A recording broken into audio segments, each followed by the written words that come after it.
बहुजन समाज से जुड़ी खबरों को सबसे पहले देखने के लिए हमारे YouTube चैनल को सब्सक्राइब करें और बेल आइकन दबाएं, जिससे कि हमारी वीडियो सबसे पहले आप देखें। हमारी हर खबर को बहुजनों तक पहुंचाने के लिए बहुत जरूरी है कि हमारी वीडियो को आप लाइक, शेयर और कमेंट करें। नमस्कार, मैं हूं आपके साथ में विनय, VR1 दस्तक न्यूज पर। और अभी हम दिव्यापुर में हैं, जहां पर अगर हम कहें महागठबंधन तो कहना गलत नहीं होगा और सही भी है। तो महागठबंधन सपा और बसपा जमुई में दोनों के जो कार्यकर्ता हैं, दोनों के जो हम वरिष्ठ कार्यकर्ता इनको बोल सकते हैं, वो भी हमारे बीच में हैं, जो भ्रमण करने के लिए आए हुए थे। आज 14 अप्रैल बाबा साहब की जयंती भी है। पूरा विश्व आज बाबा साहब की जयंती मना रहा है।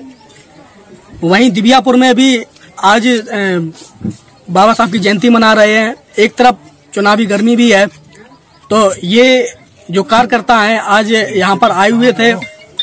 हम तमाम मुद्दों पे इनसे बात करेंगे और जानेंगे कि आखिर वर्तमान में राजनीतिक स्थिति क्या है, वर्तमान में लोगों का रुझान किस तरफ है, वर्तमान में लोगों की राय क्या है और ये लोगों में जाके क्या महसूस कर रहे हैं। अभी आप अपना परिचय दीजिएगा। मैं एडवोकेट कमलेश यादव जी, और मैं समाज सेवी हूँ, समाजवादी पार्टी का कार्यकर्ता हूँ, विधानसभा का प्रभारी हूँ। तो अभी जब आप लोगों के बीच में जाते हैं तो कैसा क्या आपको रुझान मिलता है? देखिए, रुझान इस समय पूरा देश ये चाह रहा, मैं तो पूरी लोकसभा इटावा के बारे में खासतौर से दिव्यापुर, बिधूना और औरैया के क्षेत्र में गया हूँ। जनता चाहती है कि इस प्रदेश के झूठे मुख्यमंत्री और देश के सबसे झूठ बोलने वाले प्रधानमंत्री को किसी तरह यहाँ से हटाया जाए। चूंकि देश के ऐसे प्रधानमंत्री हैं आदरणीय मोदी जी, जो भाई को भाई से, भाई को बहन से, लड़के को पिता से और हिंदू को मुसलमान को, मुसलमान को सिख से, सिख को ईसाई से, जो हिंदुस्तान की जो मूल संस्कृति है उसको नष्ट करना चाहते हैं और ऐसी विचारधारा लाना चाहते हैं जो जिससे देश 100 साल 200 साल पूरे देश की जो शक्ति है वो नष्ट हो जाए। अभी आपके साथ में बहुजन समाज के भी कार्यकर्ता हैं, आप और फील्ड में जाते हैं, तो क्या उनका सहयोग आपको मिल रहा है? किस तरीके से सहयोग? मेरे साथ में तो ये जो गठबंधन हुआ है आदरणीय बहन जी का और आदरणीय अखिलेश जी के बीच में, ये जनता का गठबंधन है। एक एक कार्यकर्ता, चाहे वो समाजवादी पार्टी का हो, चाहे वो बहुजन समाज पार्टी का हो, या वो जो देश में नहीं चाहता है कि इस देश के प्रधानमंत्री अगले नरेंद्र मोदी जी रहे, उनका ये गठबंधन है और सभी में अपार खुशी है। अच्छा, अभी जो योगी के द्वारा और जो संघ के इशारे पे जो राजनीति में या सामाजिक जो परिवर्तन इस तरीके का हुआ है, जो जाति भेदभाव की घटनाएं जो बढ़ी हैं, वो चाहे SC ST OBC या माइनॉरिटी के लिए भी हम कहें तो ये कहना गलत नहीं होगा। अभी जैसे आपने देखा कि जब मुख्यमंत्री थे अखिलेश जी, तो उन्होंने जब अपना बंगला छोड़ा वहां से और फिर दोबारा जब योगी जी मुख्यमंत्री बने तो उन्होंने जो CM की कुर्सी थी गाय के मूत्र से धुलवाया था और CM आवास का शुद्धिकरण करवाया था। क्या आज 21वीं सदी है और 21वीं सदी में इस तरीके की सोच आज उनके पास में है? इतने बड़े एक जिम्मेदारी है उनके पास में, पूरे सूबे के मुख्यमंत्री हैं और ये करके क्या संदेश दे रहे हैं? देखिए, ये वो लोग हैं जो सत्ता में है इस समय। सच बात ये है कि आज जो देश का पढ़ा लिखा नौजवान हो, चाहे पढ़े लिखे बुद्धिजीवी समाज हो, उनको आज ये महसूस होने लगा कि जिनके पास सत्ता है ये अशिक्षित लोग और ऐसे लोग हैं कि देखिए, योगी इस देश में हैं, योगी लोग, मैं उनका बहुत सम्मान करता हूँ, लेकिन बहुत सारे जो देश के जिनको बाबा की संज्ञा दी गई थी, कई बाबा इस समय जेल में भी बंद हैं, जो हमेशा टीवी पे दिखाई पड़ते थे। उन्हीं में से ये योगी जी है। सिर्फ योगी इनका नाम है, ये बड़े अपराधी हैं।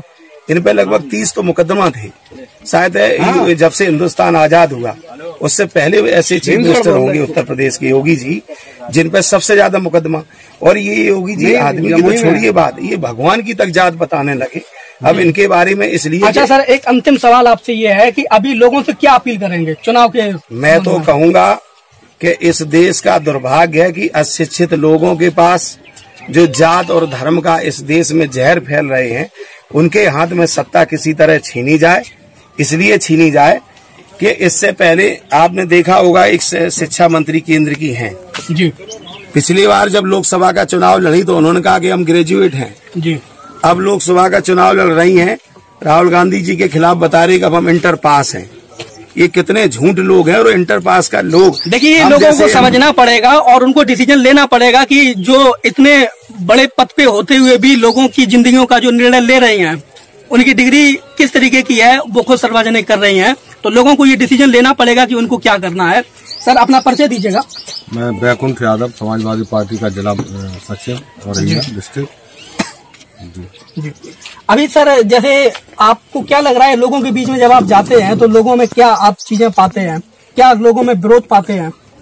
इस समय जो माहौल है देश का, प्रदेश का, ज्यादातर लोग, चाहे वो दलित हो, चाहे बैकवर्ड हो, चाहे अल्पसंख्यक हो, छात्र हो, किसान हो, नौजवान हो, ज्यादातर लोगों में ये लोगों ने निर्णय कर रखा है पहले से, हम लोगों के जाने से पहले, चूंकि लोग घर घर में पढ़े लिखे हो गए हैं, जो ये झूठ और जातिवाद और संप्रदायवाद की राजनीति मोदी जी और बीजेपी ने की है, इस देश के अंदर जो माहौल था उसको बिगाड़ के रख दिया, सांप्रदायिक सौहार्द बिगाड़ दिया। इसलिए जो पढ़ा लिखा युवा वर्ग है, खासकर बैकवर्ड, दलित, अल्पसंख्यक, ये एडामेंट है और मन बना चुका है सरकार का। अच्छा, जो वो दावा कर रहे थे लोगों को रोजगार देने का, क्या लगता है कितने खरे उतरे हैं वो? रोजगार देने की बात कर रहे हैं, रोजगार पर ईयर 1 करोड़ कम हो गए। जब फैक्ट्रियां बंद हो गई जीएसटी से, सारा लोगों के पास काला धन करके ले लिया और सीधा अंबानी अडानी के यहाँ पहुंच गया। जब लोगों के पास पैसा नहीं, फैक्ट्री नहीं होगी तो मजदूरी भी नहीं मिलेगी। आप सर, अभी एक बात बताइएगा, जो लोग देश छोड़ के भाग रहे हैं जी, जिनके संबंध साहब से हैं, तो आपको क्या लग रहा है कि क्या भ्रष्टाचार खत्म हो रहा है या भ्रष्टाचार बढ़ रहा है, या भ्रष्टाचार जो कर रहे हैं उनका देखिए समर्थन इनको मिल रहा है? मैं पहले तो बाबा साहब की जयंती पे सभी को, पूरे देशवासियों को शुभकामनाएं देना चाहता हूँ। उसके बाद कहना चाहता हूँ कि ये आरएसएस के लोग हैं, ये बीजेपी की जो सरकार है, ये सिर्फ और सिर्फ हमारे पिछड़ा वर्ग को और दलित वर्ग जो भी है, इनको सन 1947 से पहले जो स्थिति थी उसके पहले पहुंचाना चाहते हैं। उनकी मूल धारणा यही है, कैसे भी वो हम लोगों को, अच्छा, आप ये कहना चाहते हैं जो 5000 साल पहले जो मनु का संविधान था, वही उस मनु के संविधान के अनुसार जो वर्ण व्यवस्था में जिसको जो काम दिया गया था, वही राजनीति और वही फिर से करने का, जो यादव भैंसे चलाता था, जो गड़िया जो भेड़े चलाता था, उनको वही काम, जो चमाड़ा झेलता था, वही वर्ण व्यवस्था के हिसाब से, यही कहना चाह रहे हैं आप? बिल्कुल वही है, वही चाहते भी हैं। वही जी, जो 2.5% 3% लोग हैं वो देश को चलाना चाहते हैं। हम लोगों को, हमारे वर्ग को, पिछड़ा वर्ग हो चाहे दलित वर्ग हो, उनको बहुत पीछे ले जाना चाहते हैं। अच्छा, अभी तेजस्वी यादव ने बोला है कि मीडिया का बाइकाट करो, इस पे आप क्या कहेंगे? नहीं, बिल्कुल, मैं तो हर मीटिंग में, हर जगह अपनी मंच पे कहता हूँ, बिल्कुल 2 महीने आप बिल्कुल टीवी छोड़ दीजिए, 23 मई को सीधी टीवी देखें और उसका रिजल्ट आपको निकलेगा, पता चलेगा। तो अभी आपको क्या लगता है, लोगों के पास जब आप जाते हैं, बसपा के भी लोग हैं, सपा के भी लोग हैं, और भी क्षेत्रीय जो संगठन है, मैं जो है अपने जिले की बात करता हूँ, बिल्कुल बहुत सहयोग मिल रहा है। खासकर बसपा के कार्यकर्ता हम लोगों से ज्यादा बढ़ चढ़ के सहयोग कर रहे हैं। हमारी पार्टी के कार्यकर्ता के बराबर कंधे से कंधे मिला के चल रहे हैं और बहुत अच्छे गठबंधन की बहुत अच्छी रिपोर्ट आएगी। आप 23 मई को बिल्कुल देख लेना, हो सकता है कि 80 सीटों में गठबंधन के लोग जीते जी। 10-20-50 लोग तो इकट्ठे हो जाते। अच्छा सर, एक चीज बताइएगा, एक महत्वपूर्ण सवाल आपसे कर रहा हूँ, बहुत सोच के जवाब दीजिएगा। अभी जो पहला चरण बीता है, पहले चरण में जो पूरे देश में जो घटनाएं आई हैं, कुछ जगह ईवीएम तोड़ने की भी घटनाएं आई हैं सामने। जी जी जी, जैसे सर्वविदित तो नहीं है ये, लेकिन क्योंकि मीडिया दिखा नहीं रहा है, तो ईवीएम मशीन तोड़ने की भी, धांधली के भी आरोप लगे हैं। चुनाव आयोग के ऊपर जो एक केस किया गया था, चुनाव आयोग उसमें हार गया है। जी जी जी, जो पेपर टेल मशीन, उसमें भी धांधली हो रही है। तो आपको क्या लग रहा है कि अगर आपके क्षेत्र से अगर धांधली होती है तो इस संबंध में आप क्या करेंगे? देखिए, ये सच है कि दुनिया के जितने सारे देश जो विकसित कंट्री है, कहीं भी मशीन से वोटिंग नहीं हो रही, और ये भी साबित हो गया कि बीजेपी मशीनों में धांधली कराती है। लेकिन हम लोग इस रणनीति पे कर रहे हैं कि किस तरह इससे उभरा जाए। चूंकि सारे देश के दल, जितने विपक्ष के दल हैं, उन्होंने सबने मांग की कि इस वोटिंग मशीन से वोट ना पड़े, सीधे बैलेट पेपर से वोट पड़े। ये यही तो करना चाहते हैं। आज अम्बेडकर साहब की जयंती है, ये देख लेना अगर ये सत्ता कहीं किसी भी प्रकार से अगर इनके हाथ में चली गई तो देख लेना कि अम्बेडकर साहब के संविधान में ऐसा कहो संशोधन करें कि ये इलेक्शन ही ना होने। अभी जो जर्मन में हिटलर के बारे में आपने पता किया, हिटलर के बारे में जो सब लोग जानते हैं कि एक बार जब वो सत्ता में आया उसने अपने देश में ऐसा संशोधन कर दिया था कि वो आजीवन सत्ता पर, बिल्कुल वही इनका पैटर्न है। देश का सुप्रीम कोर्ट चिल्ला रहा।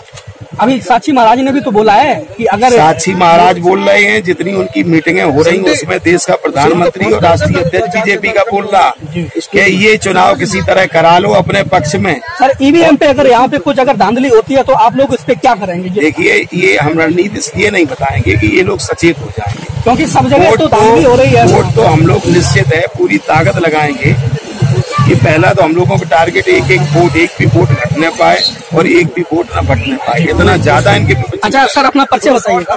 भीमशरण अम्बेडकर, जिला प्रभारी बहुजन समाज पार्टी। जी, तो अभी लोगों के पास में आप जाते हैं, आपके साथ में जो गठबंधन है, क्या गठबंधन का पूरा सहयोग आपको मिल रहा है? जी जी, पूरा सहयोग मिल रहा है और तहे दिल से करो या मरो पर मोदी सरकार को हटाने के लिए हम लोग दृढ़ संकल्प हैं। अच्छा, मोदी सरकार के द्वारा जो लगातार तरह तरह की जो स्टेटमेंट दिए जाते हैं कि संविधान बदलने को लेके कई संविधान की प्रतियां जलाई जाती हैं, तो आप लोगों को क्या ये चीजें बताते हैं क्या? जी जी जी, बताते हैं। और हम ये बताते हैं कि इस देश में वो राजतंत्र लाना चाहते हैं, लोकतंत्र को मिटाना चाहते हैं। तो हम लोग लोकतंत्र के रक्षक हैं और उस हैसियत से एक एक मतदाता परम पूज्य बाबा साहब की दी हुई कुर्बानी पर मर मिटने के लिए तैयार है। तो आगामी जो रणनीति होगी आपकी, क्या रणनीति होगी? अपने लोगों को कैसे और मूवमेंट को आगे बढ़ा रहे हैं, तो बताइएगा। हम बहुजन समाज को जागृत करके उनके हक हकूक दिलाने की बात कह करके हम लोगों को सही दिशा में ले जाना चाहते हैं। यहाँ के मूल निवासी भारत जो था उसको हम पुनः शासक बनाना चाहते हैं। और क्या मतलब लोगों से अपील करना चाहेंगे अभी आप? हम जो उनके अधूरे सपने हैं बाबा साहब डॉक्टर भीमराव अम्बेडकर के, मानव काशीराम साहब के और बहन जी पूरा कर रही हैं, उनके सम्मान और सम्मान के लिए इस दलित शोषित समाज, पिछड़े समाज, अल्पसंख्यक समाज को हम सही दिशा में ले जाने का प्रयास करेंगे। बताएं सर, अपना परिचय बताएं। मामूली विधानसभा प्रभारी हूँ। अच्छा, अभी जैसे पूरे देश में आप देख रहे हो कि गौ हत्या के नाम पे, गौ मांस को लेके पूरे देश में जो मुस्लिम जो भाई थे, कई मुस्लिम भाइयों की हत्या की गई है। ये तो सर्वविदित है। तो अभी क्या आपको ऐसा महसूस होता है कि जो मुस्लिम समाज के जो लोग हैं उनमें डर व्याप्त है क्या? जी सर, ये गुंडों और माफियों की सरकार है। ये हत्या मुस्लिम या दलित लोगों का यही एक काम बचा है, ना कोई रोजगार है, ना कोई विकास है। अभी अमित शाह ने एक चीज बोली है कि अगर हम चुनाव जीतते हैं तो चुनाव जीतने के बाद में कुछ लोगों को ही देश की नागरिकता मिलेगी। ये मैं नहीं बोल रहा हूँ, ये उन्होंने बोल रहा है। और उन्होंने ये चीज बोली है कि यहाँ पे बौद्ध लोगों का, यहाँ पे जो और लोग हैं उनको रहने का मुसलमान मतलब परमिशन लेनी पड़ेगी। इस पे आप क्या कहेंगे? यहाँ पे सारे मुसलमान और दलित और बौद्ध धर्म के सारे लोग रहेंगे, ये चड्डी वाले और ये सारे लोग भाग जाएंगे। तो क्या मतलब जो आपने एक चीज महसूस करी है, जो क्या आरएसएस के इशारे पे या आरएसएस की जो नीति है उस नीति के इशारे पे सत्ता को चलाया जा रहा है? जी सर, जो लोग आरएसएस के और चड्डी वालों की नीति की सत्ता को चला रहे हैं, हम लोग यहाँ के मूल निवासी, हम लोग यहाँ पे ही रहेंगे। ये लोग यहाँ से भागने वाले हैं 2019 के। तो अभी लोगों से क्या अपील करेंगे आप? लोगों से यही अपील है कि 29 तारीख को हमारी लोकसभा इटावा की और जहाँ जहाँ पे पूरे यूपी नहीं पूरे देश में माननीय बहन जी के हम लोग हाथ मजबूत करें और इस देश की अगली प्रधानमंत्री माननीय बहन जी हैं। तो अभी देखिए, गठबंधन के ये लोग हैं और गठबंधन करके ये चाहते हैं, एक साथ में आके ये चाहते हैं सत्ता परिवर्तन हो, एक नया प्रधानमंत्री हो और वो प्रधानमंत्री जो निर्णय ले वो सभी के हितों में निर्णय ले। इसके लिए ये जगह जगह जाकर वोट मांग रहे हैं, लोगों से अपील कर रहे हैं और जो केंद्र सरकार की जो जन विरोधी नीतियां उनको बता भी रहे हैं। हमारी और भी खबरों को देखने के लिए, हमसे जुड़ने के लिए GR1 पर विजिट करते रहिए। बहुजन समाज से जुड़ी खबरों को सबसे पहले देखने के लिए हमारे YouTube चैनल को सब्सक्राइब करें और बेल आइकन दबाएं, जिससे कि हमारी वीडियो सबसे पहले आप देखें। हमारी हर खबर को बहुजनों तक पहुंचाने के लिए बहुत जरूरी है कि हमारी वीडियो को आप लाइक, शेयर और कमेंट